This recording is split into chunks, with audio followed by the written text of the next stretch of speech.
What's up, YouTube? So I made a video a couple days ago that I reached 100K saved, and I want to break that down more of how I did it. So starters, I gave myself a year to do it, and I achieved it in 10 months, which to achieve it in a year, you have to make 300 bucks a day and save 300 bucks a day. So at first I made it my goal to make more than 300 bucks a day, which at my job, I get paid hourly plus tips plus commission on extra charges that I get. So I was being pretty strict with the extra charges because I can make a good portion of my pay through that. Tips, obviously you have to provide quality service, and hours, I work as many hours as I can. This way I can keep, make as much money as possible. So along with that, at work I want to say averaging $350 a day, so that 50 bucks is what I'm able to spend essentially. So I'm saving 300 bucks a day. Along with that, I was also getting side work,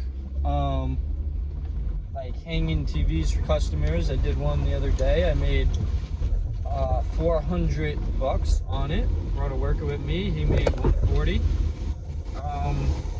Did a side job to Delaware where I made 1,300 on the side job, plus I worked in the morning where I made 500, so I made 1,800 in the day.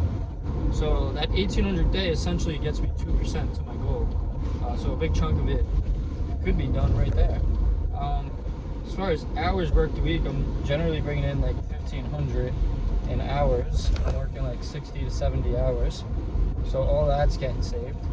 And then tips and commission.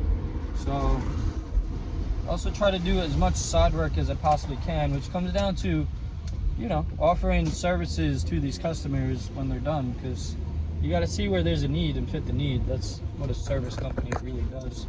Or if you want to create a business, you have to find a need and fulfill that need. It could be people's grass that grows too long. Obviously, they need a cut, so start a landscaping company. People's houses get dirty, so maybe a power washing company. Dogs need to be groomed, so you can be a dog groomer. There are needs all over. If you can find a need where you can really fill a big portion of it and maybe do it better, you're gonna reap the rewards from it. So with these jobs I do, I work for a moving company. We don't do anything past moving, so I'll offer services such as painting, which people need done. Drywall repair, hanging TVs, which we don't hang TVs, so that's an easy one. I enjoy doing that one. Even like throwing out furniture or junk disposal, bringing it to a junkyard. Also, I've made a few relations with real estate agents where they now refer jobs to me, which is great. I have people calling me asking for quotes. I go to their house, check out the house, and do a move for them.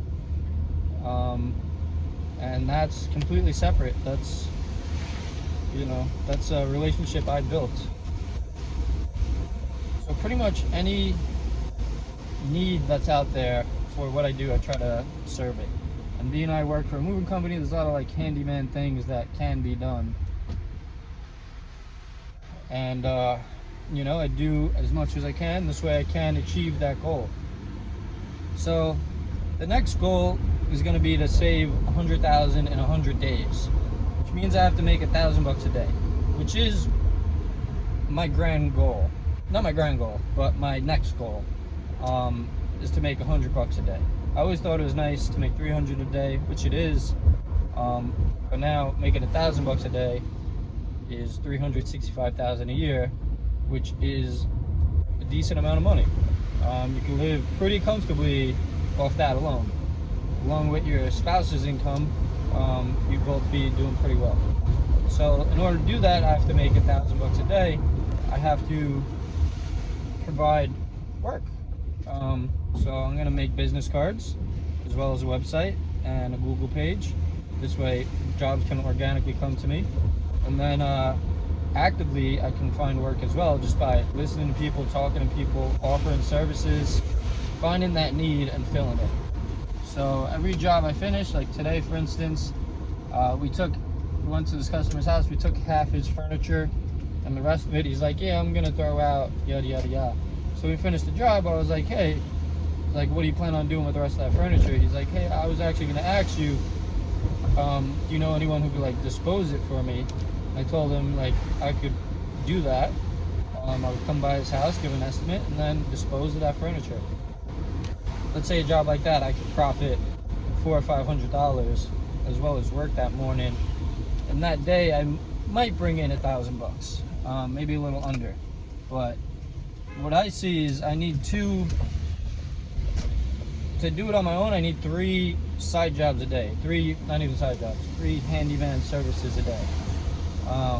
It could be hanging up 3 TVs where I could charge $400, as well as hooking up a washer and a dryer where I could charge $200 for the washer and the dryer, so that's $600. And then maybe moving some furniture where that could be my other $400. And each of those jobs could be done in like 2 to 3 hours. Hanging the TVs could be done even quicker, and hooking up the washing machine would be very fast.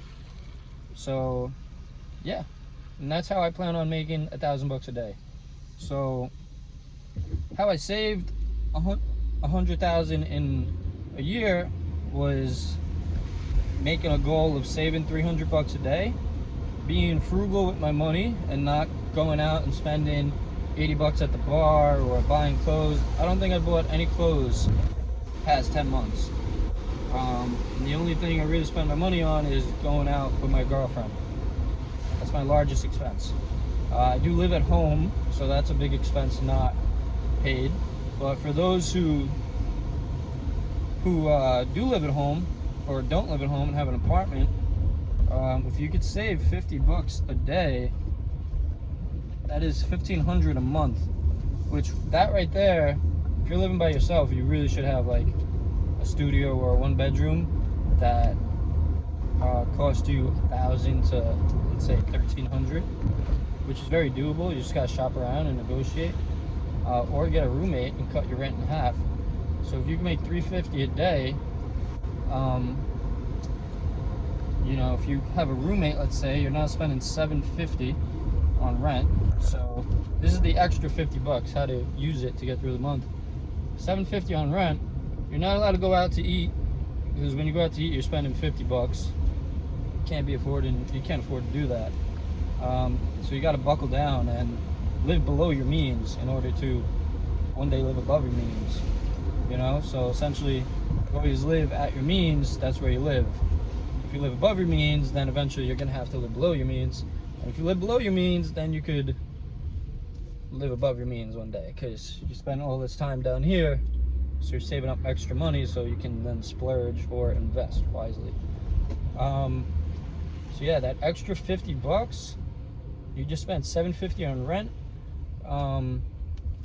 Now you have $750 left to spend. Let's say you have a car payment.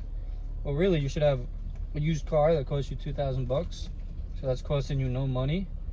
Let's say you have a car payment, $200, so now you're left with $550. Insurance, you shouldn't have a brand new car if you're trying to save your first 100 grand. You should live pretty frugally. So you have $550 left. Now you spend $100 on insurance, so that's $450. And now you have $113 left to spend on food.